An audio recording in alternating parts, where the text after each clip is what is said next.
இந்த டிசம்பர் 30ஆம் தேதி உத்தர தரிசனத்தை காண உங்கள் அருகில் உள்ள விஷ்ணு கோவிலுக்கு செல்லுங்கள்.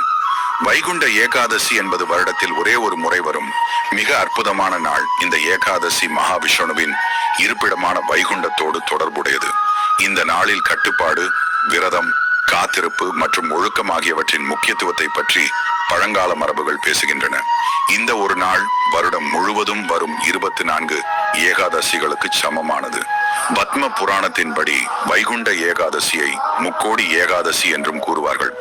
அன்று வடக்கு திசையில் உள்ள வைகுண்ட வாசல் திறக்கப்படும் போது அதனை மோட்ச துவாரம் என்றும் அழைப்பார்கள். அந்த சமயத்தில் முக்கோடி தேவர்களும் இந்த வைகுண்ட வாசல் வழியாக ஸ்ரீ மகாவிஷ்ணுவை தரிசிக்க செல்வார்கள். முக்கோடி தேவர்களும் இணைந்து கொண்டாடும் ஒரே ஏகாதசி இந்த வைகுண்ட ஏகாதசி ஆகும். இந்த ஒரு நாளில் கோவிந்தனை தரிசித்தாலோ அல்லது மனதார நினைத்தாலோ பல கோடி யாகங்கள் மற்றும் ஆயிரக்கணக்கான